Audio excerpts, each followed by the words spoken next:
que ce premier trophée parce que année 2004-2005 dafa nekk une année charnière dans votre carrière. C'est votre première. C'est votre premier trophée.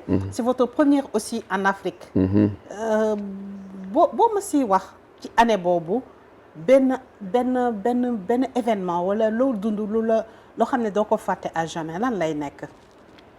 dafa am benn match boo xamante ni dafa ma marqué dama doon jouer que Guédiawaye mu ñëw stade Iba Mar Diop mais nekkoon ci benn série dynamique de victoire booy jàpp confiance Guédiawaye nekkoon ci difficulté dans la semaine j'ai préparé gosse pour leur dire que les matchs suivent mais ne se rament jamais et que Guédiawaye c'est une équipe boo xam ne équipe la boo xam ne dañu révolté wu te ils avaient des joueurs un peu très physiques et ma conscientiser leen xamal leen ni ce sera pas un match facile mais il faudra bien qu'on soit tranquille serein calme ñu xam ne on va jouer avec une défense organisée ils vont jouer avec des longs ballons jouer sur le deuxième ballon ils vont mettre beaucoup d'impact et d'agressivité au milieu de terrain il faut qu'on soit prêt dans les combats ñu préparer parce que ce sera un match très difficile mais il faut qu'on soit patient calme dans la recherche du jeu pour faire la différence mais gos yi bon comme ils étaient dans une dynamique de victoire xaalis yi ngi bëri waaw ils pensaient que ça allait être facile mais exactement Guédiawaye mën nañu à la mi-temps j'ai changé 2 jours et j'ai fait chanter 2 jours à la mi-temps nous on a gagné le match 4-1 et ce match-là m'a vraiment marqué c'est un match que j'ai compris que. Alors le Malick Daf que je connais. ci vestiaire bi. ci mi-temps bi. waaw.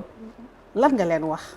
ah boobu waa gën a tàng mais léegi sa calme na boobu laa gën a tàng. ah boobu nga gënoon tàng coach. si boobu laa gën a tàng boobu laa gën a tàng boobu sax c'est plus jeune encore. laa gënoon tàng parce que boobu mais man xam nga tu sais man je sais préparer une équipe mun naa galvaniser équipe mun naa préparer te aussi tamit am na ay mots yoo xamante ne parfois ça révolte le jour parce que aussi àdduna loolu la parce que le coach aussi bu amul discours c'est pas la peine parce que tu sais ñun ñëpp bokkuñu fu ñu jógee mais joueurs aussi ci éducation yi bokkuñu. mais am na joueurs parfois sénégalais. lan mooy différence avec les européens mais y a une suffisance qui est là. joueurs yi bu ñu amee peu parfois y a une différence mais c'est l'entraîneur moo tax bu nekkul psychologue. bu nekkul proche de ces joueurs mënul amul discours bu mun a préparer ay joueurs am ça c'est un problème. moi je pense que loolu bokk na ci force entraîneur yi parce que tey il y a 2 choses il y a le coaching sur le terrain mais il y a le coaching avant match et après match il y a toujours le discours de l'entraîneur qui est important je pense que ça fait partie des grands coachs. donc jour boobu yuuxu nga ci seen kaw ah. si yuuxu naa seen kaw et puis jour boobu Lamine Diagne. wax leen lan Lamine Diagne bu nekk Pikine bi. moo doon jouer excentré ah. wax leen lan. ah. wax leen lan lan nga war a xalaat yow. peut-être ñi ngi ñuy xaar. te waruñu peut-être décevoir sur le terrain. non on était dans une dynamique de victoire. donc donc ñoom ils voulaient couper cette dynamique et puis c'est normal parce que tamit en ce moment Guédiawaye jouait le maintien donc ñoom ils sont venus avec un esprit de ne pas perdre donc c'était bien organisé comme ëllëg day am.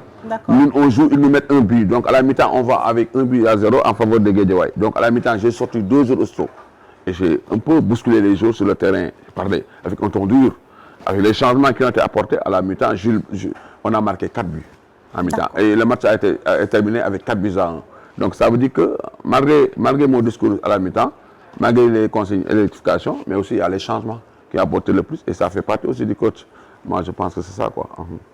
D'accord donc ci changement yi xam naa certainement da nga won joueurs yi ne fii ak i amu fii.